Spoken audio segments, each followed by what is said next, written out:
আল্লাহ রাব্বুল আলামিন পবিত্র কোরআন অবতীর্ণ করেছেন দীর্ঘ 23 বছর ধরে। দীর্ঘ 23 বছর, অনেক সময়, লং একটি সময়। দীর্ঘ 23 বছর ধরে পবিত্র কোরআন অবতীর্ণ করেছেন প্রয়োজনীয় তাগিদে, প্রেক্ষাপট অনুযায়ী। কখন কোনটার উপর সম্মুখীন হয়েছে ঠিক সেই সময় আল্লাহ তাআলা পবিত্র কোরআন অবতীর্ণ করেছেন বা জানিয়ে দিয়েছেন। এখন আমরা নিজে নিজে যদি ইসলাম পালন করি তাহলে কি হবে? তাহলে হবে না।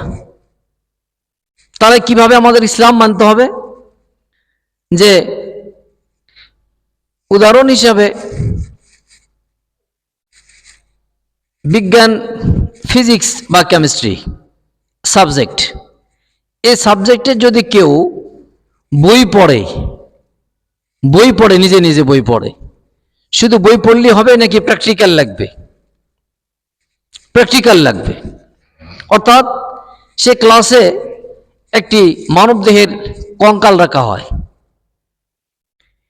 কি কি প্রয়োজনে মানবদেহের যে কঙ্কাল আছে সেটাতে মাথার চুল থেকে নিয়ে পায়ের গোড়া তালু পর্যন্ত যা কিছু আছে সেখানে তাদেরকে বোঝানোর জন্য, সহজ করার জন্য। প্র্যাকটিক্যাল কি? সহজ করার জন্য। এমবিবিএস অনেক পড়াশোনা করে তারা টিকে, এরপরে 4 বছর পড়াশোনা করার পরও 6 মাস ইন্টার্নি, কারণ প্র্যাকটিক্যাল লাগবে। প্র্যাকটিক্যাল কি? প্র্যাকটিক্যাল লাগবে। প্রশ্ন হচ্ছে, তাহলে প্র্যাকটিক্যাল না হলে কি সে শিক্ষা পরিপূর্ণতা আসবে না? ডাক্তার পরিপূর্ণতা আসবে? পরিপূর্ণতা আসবে না। তো ইসলামেরও কি আছে? প্র্যাকটিক্যাল আছে। এখন আপনি ব্যক্তিগতভাবে কোনো কিছু চলতেছে আমাদের দেশে, অন্যান্য দেশের কথা নাই বলি, আমাদের দেশে চলতেছে, তাহলে প্র্যাকটিক্যালের দরকার। উদাহরণ হিসেবে আলোচনা, সেটা হলো যে আল্লাহ রাব্বুল আলামিন পবিত্র কোরআনের সূরা তাওবার 119 নম্বর আয়াত, এই আয়াত আল্লাহ বললেন, ইয়া আইয়ুহাল্লাযীনা আমানুত্তাকুল্লাহা ওয়া কুনু মাআস সাদিকিন, হে ঈমানদারগণ তোমরা আমাকে ভয় করো আর নেককার বান্দাদের সহচর্য হও। পবিত্র কোরআনের সূরা তাওবা 119 নম্বর আয়াত। এরপরে আরেকটি আয়াত যা উল্লেখ আছে পবিত্র কোরআনের সূরা বনী ইসরাঈলের 71 নম্বর আয়াত। এই আয়াত আবার বললেন, ইয়াউমা নাদউ কুল্লা উনাসিম বিইমামিহিম। ইয়াউমা মানে সেদিন, নাদউ কুল্লা উনাসিম বিইমামিহিম, সেদিনের কথা স্মরণ করো যেদিন তোমাদের নেতার সামনে আহ্বান করব। কে বললেন? আল্লাহ সুবহানাহু ওয়া তাআলা বললেন। তাহলে এখানে বললেন, ইয়া আইয়ুহাল্লাযীনা আমানুত্তাকুল্লাহা ওয়া কুনু মাআস সাদিকিন, আমাকে ভয় করো, নেককার বান্দাদের সহচর্য হও। আর ওখানে বললেন যে সেই দিনের কথা স্মরণ করো যেদিন তোমাদের নেতার সামনে আহ্বান করব। কথা বোঝেন? আচ্ছা, এই বিষয়ে, এ প্রসঙ্গে একটি হাদিস সহিহ বুখারী 10ম খণ্ডের অধ্যায় আহকাম, এই হাদিস, এখানে হাদিস সহিহ বুখারীর عن ابن عمر رضي الله عنه عن النبي صلى الله عليه وسلم قال كنا إذا بايعنا رسول الله صلى الله عليه وسلم على السمع والطاعة يقول لنا فيها استطعتم।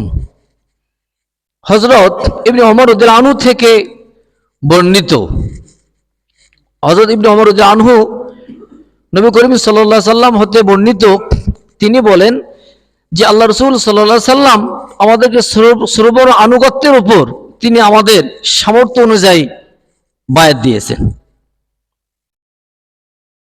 আনুগত্যের উপর সামর্থ্য অনুযায়ী বায়াত দিয়েছেন। এই সহিহ বুখারীর হাদিসে এখানে বলেছেন। আর সহিহ মুসলিম শরীফের একটি হাদিস, এই হাদিসে বলেছেন, আন ইবনে ওমর রাদিয়াল্লাহু আনহু আনিন নবী সাল্লাল্লাহু আলাইহি ওয়াসাল্লাম قال من مات وليس في عنقه باعث مات ميتة জাহিলিয়া। হযরত ইবনে ওমর রাদিয়াল্লাহু আনহু নবী করিম সাল্লাল্লাহু আলাইহি ওয়াসাল্লাম হতে বর্ণনা করেন, নবী করিম সাল্লাল্লাহু আলাইহি ওয়াসাল্লাম বলেছেন যে বায়াত ছাড়া যে মৃত্যুগ্রহণ করলো সে জাহিলিয়াতে মৃত্যুগ্রহণ করলো। নাউযুবিল্লাহ মিন জালিক। এখন প্রশ্ন, দুইটা হাদিস দুই জায়গায় বলার পর আমি আলোচনা আপনাদের বোঝানোর জন্য, যে তাহলে ওই হাদিসে বললেন যে সামর্থ্য অনুযায়ী বায়াত, সহিহ বুখারীর। আর সহিহ মুসলিম শরীফের হাদিস এখানে বললেন যে বায়াত ছাড়া যে মৃত্যুবরণ করলো সে জাহিলিয়াতে মৃত্যুবরণ করলো। নাউজুবিল্লাহ মিন যালিক। তাহলে আলোচনা বিষয় হলো যে বিজ্ঞানের কোনো ফিজিক্স কেমিস্ট্রি যদি আপনার বই পড়েন, বই পড়ে হবে না, আপনার প্র্যাকটিক্যাল লাগবে, প্র্যাকটিক্যাল লাগবে। তাহলে ইসলাম দুইভাবে আছে। উদাহরণ হিসাবে একজন পীর সাহেব বলতেছে এই হাদিসটা নিল, কথা বোঝেন, একজন পীর সাহেব হাদিস নিল যে হাদিসের সহিহ বুখারীর হাদিস, কোনো তো সন্দেহ না সহিহ বুখারীর হাদিস, এটা বললেন যে বায়াত ছাড়া মৃত্যুবরণ করলো সে জাহিলিয়াতে মৃত্যুবরণ করলো। তার পীর সাহেব তার আয়ত্তে চলে আসলো সে হাদিসটা। কিন্তু আমাদের প্র্যাকটিক্যালে যদি আসি তাহলে কিভাবে আসতে হবে? তাহলে উনি একজন পীর সাহেব বলছেন যে যে ব্যক্তি বায়াত ছাড়া মৃত্যুবরণ করলো সে জাহিলিয়াতে মৃত্যুবরণ করলো, পীর সাহেব বলছে। এখন আবার এই আয়াত, আবার এই হাদিসের সাথে আয়াত আছে, ইয়া আইয়ুহাল্লাযীনা, সূরা তাওবা 119 নম্বর আয়াত, ইয়া আইয়ুহাল্লাযীনা আমানুত্তাকুল্লাহা ওয়া কুনু মা'আস সাদিকিন, যে ঈমানদার তুমি আল্লাহকে ভয় করো, নেককার বান্দার সহচর্য। এই আয়াত এই হাদিসের সাথে অ্যাডজাস্ট মানে হয়ে যাচ্ছে আর কি। তাহলে এখানে যেহেতু বায়াত গ্রহণ করতে হবে, এখানে বলে নেককার বান্দার সহচর্য হতে, মানে নেককার বান্দা লাগবে। আর অপর আয়াতে বললেন যে সেই দিনের কথা স্মরণ করো যেদিন তোমাদের নেতার সময় আহ্বান করব। এখন আমার প্রশ্ন হলো যে প্র্যাকটিক্যাল লাগবে, তাহলে এরকম ভাবে যদি হয় তাহলে পীর সাহেব কি করতেছে যে তার মুরিদ সংগ্রহ করতেছে, পীর সাহেবরা মানে মুরিদ সংগ্রহ করতেছে। তবলিগ জামাত কি করতেছে? জাহান্নামী মানুষকে জান্নাতের দিকে নিয়ে আসতেছে। তবলিগ জামাত জাহান্নামী মানুষকে জান্নাতের দিকে নিয়ে আসতেছে। পীর সাহেব কি করতেছে? মুরিদ তৈরি করতেছে তার নিয়ে আসার জন্য। এখন পরিপূর্ণ ইসলাম কি? পরিপূর্ণ ইসলাম কি? এটা কথাই আছে যে প্রতিটি মানুষের এই বিবেকটা হলো সবচাইতে বড় আদালত, বড় আদালত। আপনাকে যদি কথা বলা হয় সত্য আর মিথ্যা, কোনটা সত্য আর কোনটা মিথ্যা, আপনি শোনার পর আপনি উপলব্ধি করবেন। যদি জানেন, না জানলে তো বিষয়টা আলাদা। যদি জানেন তাহলে উপলব্ধি করে দেখবেন হ্যাঁ এটা তো সত্য, এটা তো মিথ্যা হচ্ছে, যা বুঝতেছি। তখন বলবেন যে আমার বিবেক থেকে যা বুঝতেছি এটা তো সত্য হবে, এটা মিথ্যা। এখন প্রশ্ন হলো যে তবলিগ জামাত ইসলাম নিয়ে আসেনি, পীর সাহেবও কি ইসলাম নিয়ে আসছে? ইসলাম নিয়ে আসেনি। ইসলাম কে দিয়েছেন? আল্লাহ রাব্বুল আলামিন। কার উপর দিয়েছেন? মুহাম্মদ রাসূলুল্লাহ সাল্লাল্লাহু আলাইহি ওয়াসাল্লাম। প্রশ্ন যে তাহলে আল্লাহ রসুল সাল্লাল্লাহু আলাইহি সাল্লামের কাছেও সাহাবা আজমাইনরা বায়াত হয়েছে। সাহাবা আজমাইনদের কি হয়েছে? বায়াত হয়েছে না হয়নি? ইন্নাল্লাযীনা ইবাইয়ুনাকা ইন্নামা ইবাইয়ুনাল্লাহ লাকাদ রাদিয়াল্লাহু আনিল মুমিনিনা ইয ইবাইয়ুনাকা তাহতা আশ-শাজারাতি ফাআলিমা মা ফি কুলুবিহিম। যখন সে গাছের নিচে সাহাবা আজমাইন আল্লাহ রাসূল হাতের উপর হাত দিয়ে যখন বায়াত গ্রহণ করেছিল, আল্লাহ বললেন যে মূলত তাদের হাতের উপর আমার কুদরতি হাত ছিল। কে বললেন? আল্লাহ তাআলা বললেন। এখন মুহাম্মদ রাসূলুল্লাহ সাল্লাল্লাহু আলাইহি সাল্লাম ইসলাম সাহাবা আজমাইনদেরকে বলে দিয়েছেন কিভাবে ইসলাম করতে, প্র্যাকটিক্যাল দেখিয়েছেন। পবিত্র কোরআনের প্রায় তিন জায়গার অধিক আছে। তবে আমি এক জায়গার কথা বলি যে সূরা বাকারার 153 অথবা 54, যাই হোক আমি আয়াত বলছি। এই আয়াতের মধ্যে আছে যে কামা আরসালনা ফিকুম রাসূলাম মিনকুম ইয়াতলু আলাইকুম আয়াতিনা ওয়া ইউযাক্কিকুম ওয়া ইউআল্লিমুকুমুল কিতাব ওয়াল হিকমা। তো যেমন তোমাদের মধ্যে থেকে রসুল প্রেরণ করেছেন আল্লাহ তাআলা, তো রসুল মানে কি করবেন? প্রেরণ করে যে তিনি আমাদেরকে পরিশুদ্ধ করবেন এবং তিনি আমাদেরকে শিক্ষা দিবেন। ওই আল্লিমুল কিতাব ওয়াল হিকমা ওয়া ইউআল্লিমুকুম মা লাম তাকুনু তা'লামুন, যে আমাদেরকে শিক্ষা দিবেন। তো আমাদেরকে যে শিক্ষা দিবেন, তো এই শিক্ষাটা হবে কি? প্র্যাকটিক্যাল হতে হবে। শিক্ষাটা কি হতে হবে? প্র্যাকটিক্যাল হতে হবে। আল্লাহ রাব্বুল আলামিন পবিত্র কোরআনের সূরা আল ইমরানের 110 নম্বর আয়াতে বলছেন কুনতুম খায়রা উম্মাতিন উখরিজাত লিন-নাস তা'মুরুনা বিল মারুফ ওয়া তানহাউনা আনিল মুনকার ওয়া তু'মিনুনা বিল্লাহ। আল্লাহ বললেন তোমরা উত্তম জাতি, তোমাদেরকে মানুষের কল্যাণের জন্য বাইর করা হয়েছে। ন্যায় কাজে আদেশ, অন্যায় বাধা। ন্যায় কাজের আদেশ, অন্যায় বাধা। সারা ওয়ার্ল্ড, পৃথিবীতে, বাংলাদেশের সব মসজিদেই দুইটি খুতবা দেওয়া হয়। পরের খুতবাটার নাম হলো সানি খুতবা। এই সানি খুতবাতে হাদিসে কুদসি আল্লাহ বলেছেন অসুলতানু জিল্লুল্লাহি ফিল আরদ। শব্দটি আরবি, বাংলা অর্থ হলো আল্লাহ বলেন যে আমার জমিনে ন্যায়পরায়ণ শাসক, এটা হলো ছায়া স্বরূপ। পবিত্র কোরআনের সূরা নাহলের 90 নম্বর আয়াত, এই আয়াত আল্লাহ বলেন ইন্নাল্লাহা ইয়া'মুরু বিল আদলি ওয়াল ইহসান। নিশ্চয়ই আল্লাহ আদেশ দিয়েছেন যে ইনসাফ ভিত্তিক আচরণ করতে হবে, ইনসাফ ভিত্তিক ফয়সালা করতে হবে, ইনসাফ ভিত্তিক কি করতে হবে, বিচার করতে হবে। এই কথাটি এখানে স্পষ্টভাবে বলেছেন।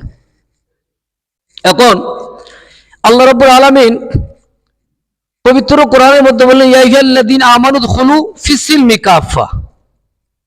তোমরা ইসলামের মধ্যে ইনভলভ হও, প্রবেশ করে পরিপূর্ণভাবে, আংশিকভাবে নয়, পরিপূর্ণভাবে। তো পরিপূর্ণভাবে যে আমরা ইসলামের মধ্যে ইনভলভ হব, আমি ব্যক্তিগতভাবে বলছি যে যখন আমি তো পড়েছি, আমি শুধু না, আরো যত সন্তানাদি মাদ্রাসায় যখন পড়াশোনা করেছে তখন সুন্নতের পাবন্দি, মাথায় টুপি দিয়ে ভাত খেতে হবে, হাত ধুতে হবে সুন্নত, দস্তখানা বিছাতে হবে সুন্নত, কথা বোঝেন, মেশাক করতে হবে সুন্নত, পাগড়ি বাঁধতে হবে সুন্নত, কথা বোঝেন সুন্নত, জুব্বা পড়তে হবে সুন্নত, ভাত খাওয়ার মিষ্টি খেতে হবে সুন্নত। এরপরে সুন্নত হতে হতে অনেক সুন্নত, হিপে গেলেন শুনতে সুন্নত। এরপরে একটি সুন্নত যখন হলো যে দাঁত ভাঙ্গা সুন্নত, তখন আপনি একটু চোখটা ঘুরে নিলেন, এটা তো আবার কষ্ট। তাহলে আমরা সুখের মধ্যে আছি, কষ্টের মধ্যে নাই। সুন্নত দাঁত ভাঙ্গাও সুন্নত। তাহলে ভালোগুলো বেছে নিন, অর্থাৎ কর্মী তার কর্মফল নিতে আগ্রহী, কর্মীকে নিতে কেউ আগ্রহী নয়। সোনাত্তরী কবিরাতে পড়েছিলাম 2001 সালে যে কর্মী তার কর্মফল নিতে আগ্রহী, কর্মীকে নিতে কেউ আগ্রহী নয়। অর্থাৎ সেই সময় যে এক কৃষক ধান বাড়াচ্ছিল বিলের মাঝখানে, হঠাৎ করে বৃষ্টি, আষাঢ় মাসে বৃষ্টি হতে হতে চারিদিকে ভরে গেছে, এক জায়গায় থাকলো। কৃষক মাঝিকে ডাকলো, মাঝি চলে আসলো নৌকা নিয়ে। তো যে ধান বাড়াচ্ছে ধানটা আগে নৌকাতে উঠিয়ে নিল, উঠিয়ে নিয়ে তো সে উঠবে ওই মাছের টান। তখন বলছে যে তোমার ধানের সবকিছু নৌকা ভরে গেছে, তোমাকে নিব এরকম কোনো জায়গা নাই, সুতরাং তুমি থাকো, আমি গেলাম। তাহলে কবির কথার উক্তি আসলো যে কর্মী তার কর্মফল নিতে আগ্রহী, কর্মীকে নিতে কেউ আগ্রহী নয়। তার মানে খুশির আনন্দের যেগুলো ইসলাম সেগুলো মানবেন, কষ্টের যেগুলো ইসলাম সেগুলা মানবেন না। কিন্তু আল্লাহ বললেন আম হাসিবতুম আন তাদখুলুল জান্নাহ ওয়ালাম্মা ইয়ালামিল্লাহুল্লাযীনা জাহাদু মিনকুম ওয়া আলামাস সাবিরিন। আল্লাহ বললেন তোমরা এমনিতেই জান্নাতে চলে যাবে, তোমাদের মধ্যে এমন কাউকে আমি দেখলাম না যে আমার রাস্তায় কি করলো, তারা চেষ্টা করলো। তাহলে উদাহরণ হিসেবে তাহলে সুন্নতের বিষয়গুলো গেল। এরপরে কি হবে যে তাহাজ্জুদ গুজারি হতে হবে, হ্যাঁ রাইট, তাহাজ্জুদ গুজারি হতে হবে। 5 ওয়াক্ত নামাজ, এটা তো বাধ্যতামূলক, ইসলামী শরিয়ার সর্বশ্রেষ্ঠ ইবাদত, 5 ওয়াক্ত নামাজ এগুলো থাকতে হবে। এরপরে যাদের উপর হজ ফরজ তারা হজ করবে, যাদের উপর জাকাত ফরজ তারা জাকাত করবে, জাকাত আদায় করবে বা জাকাত দিবে। আর তারপরে কি হলো, রমজান মাসে রোজা করবে, রমজান মাসে কি করবে, রোজা করবে। তবে দাঁত ভাঙ্গা সুন্নতের মধ্যে পার্থক্য হলো যে বিশেষ করে যখন এখন বর্তমান আমাদের যে দেশ, এ দেশের একটু আবহাওয়া মানে ঋতু একটু বাড়ছে, মনে একটা বাড়ানো হয়েছে, যাই হোক একটু পরিবর্তন হয়েছে।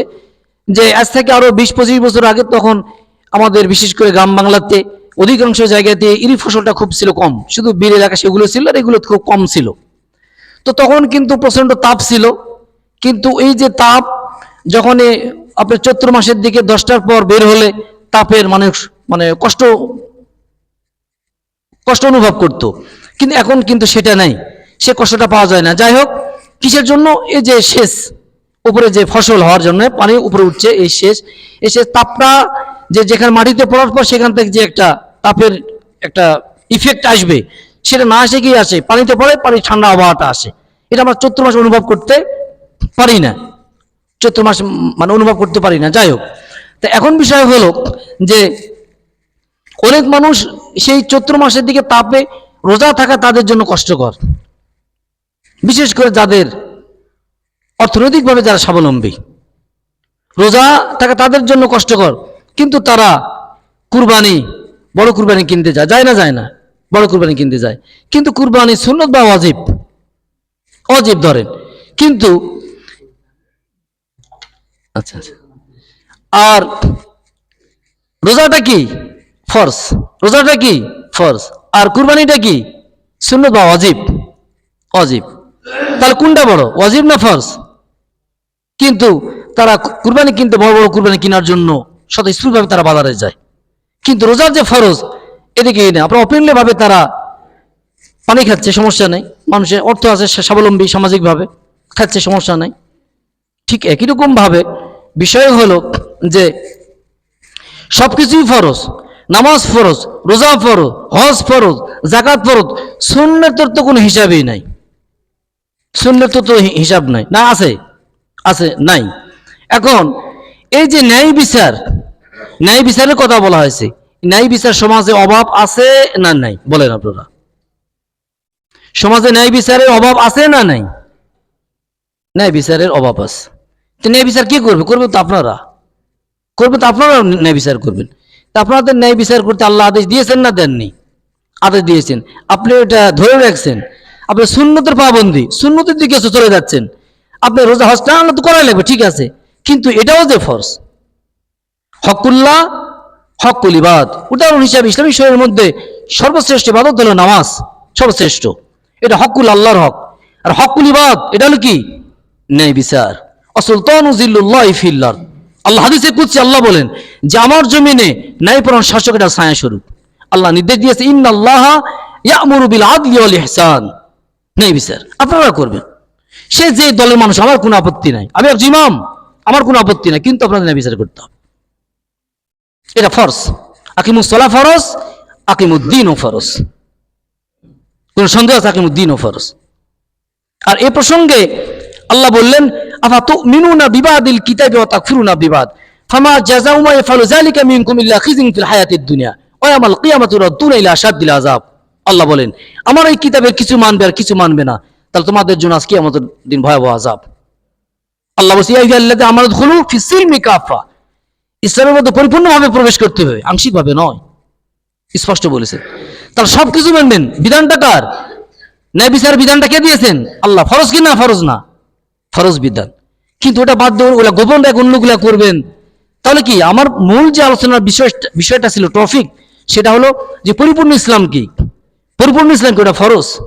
আপনার সুন্নত আপত্তি নাই, ইখতিলাফ, অর্থাৎ আমি টুপি পরেছি, পাগড়ি পরেছি, এটা আমার সুন্নাত, আমি পড়েছি, আমি সব পাচ্ছি, আমি না পড়লে সব নাই, কিন্তু আমার কি নাই? গুনাহ নাই। আর নামাজ, 5 ওয়াক্ত নামাজ পড়লে সব, না পড়লে কি? কবিরা গুনাহ। যে ব্যক্তি ইচ্ছাকৃত হবে, যে ব্যক্তি ইসলামী শরিয়ার ওজোর ছাড়া ইচ্ছাকৃত এক ওয়াক্ত সালাত কাজা করে, সে কুফরি করে, ফরজ বিধান।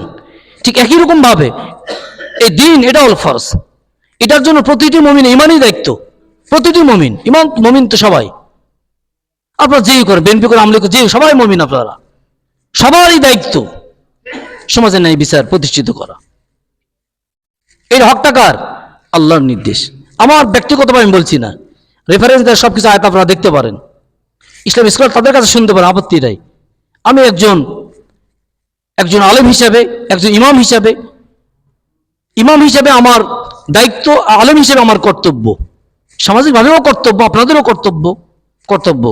তো যাই হোক, ন্যায় বিচার সমাজে অভাব, পূর্বে ছিল, কিয়ামত পর্যন্ত থাকবে। এই জন্য এই বিষয়গুলা বুঝতে হবে যে ইসলাম মানতেছি, কোনটা ছাড়া পড়তেছি কিনা, এদিক দিয়ে আমাদেরকে মাথায় একটু ঢুকাতে হবে যে কিছু ছাড়া পড়তেছি কিনা। পরিপূর্ণ ইসলাম সবকিছু মিলেই, হকুল ইবাদ, নামাজ হকুল আল্লাহর হক, আর ন্যায় বিচার কি? হকুল ইবাদ বান্দার হক। কিন্তু এটা আল্লাহ কিছু আসা যায় না, আপনার ন্যায় বিচার না করে আল্লাহ কিছু আসা যায় না, কিন্তু আপনারা কষ্ট পাবেন। আর আপনাদের শান্তির জন্যই তো রসুল প্রেরণ করেছেন, আপনারা শান্তির জন্যই তো কোরআন অবতীর্ণ করেছেন। এটা হলো প্র্যাকটিক্যাল। আপনার ন্যায় বিচার করে আপনারা দেখাবেন, এটা প্র্যাকটিক্যাল। এটা হলো পরিপূর্ণ ইসলাম। সেটা হলো আল্লাহ রসুল। আল্লাহ রসুল কি প্র্যাকটিক্যাল ছিল না? ছিল না? ন্যায় বিচার করেছেন না করেননি? দুইজন ব্যক্তি আসছিলেন, একজন মুসলমান, একজন মুনাফিক, একজন ইহুদি, একজন মুসলমান। তো দুইজন এসে বিচার চাইছেন, আল্লাহ রসুল বিচার দিয়েছেন। কোন দিকে দিয়েছিলেন? মানে ইহুদির পক্ষে। সে যে মানুষ, তো ইসলাম ওটাই নির্দেশ দেন, মানুষ ন্যায় বিচার সে পাবে, ন্যায় বিচার পাবে যতই মুসলমান হন। কিন্তু আমাদের পক্ষে যে এখন আমাদের কাছে যে সমস্যা হয়, তা আমরা পক্ষ নিই কার? আমার ভাইয়ের, আমার মায়ের, আমার বোনের, আমার স্বাস্থ্য ভাই, আমার জাত গোষ্ঠী, বংশ। এটা কি ইসলাম বলেছে? ইসলাম বলেননি তো। ইসলাম করতেছেন আপনি উল্টা। তাহলে আপনি বলতেছেন তাহলে কেমন করে? আল্লাহ স্পষ্ট বলেছেন, আফা তুমিনুনা বিবাদিল কিতাবি ওয়া তাকফুরুনা বিবাদ ফামা জাযাউ মান ইয়াফআলু যালিকা মিনকুম ইল্লা খিজুন ফিল হায়াতিদ দুনিয়া ওয়া ইয়াউমাল কিয়ামাতি ইউরাদুনা ইলা আশাদ্দিল আযাব। আমার এই কিতাবে কিছু মানবে আর কিছু মানবে না, তাহলে তোমাদের জন্য কিয়ামত ভয়াবহ আযাব। তাই আমি বলতে চাচ্ছি, আপনারা বুঝে সুঝে পরিপূর্ণ ইসলাম মানার জন্য চেষ্টা করতে। আংশিকভাবে মেনে কি নাই, কোনো লাভ না, পরকাল হারানো যাবে না। তো আল্লাহ রাব্বুল আলামিন আমাকে এবং আপনাদেরকে পরিপূর্ণ ইসলাম মেনে বুঝে যেন আমরা আমল করতে পারি, এই তৌফিক দান করে সকলে আল্লাহুম্মা আমিন। ওয়া আখির দাওয়ানা আলহামদুলিল্লাহি রাব্বিল আলামিন। আসসালামু আলাইকুম ওয়া রাহমাতুল্লাহ। চারটা কথা আদায় করে নেন।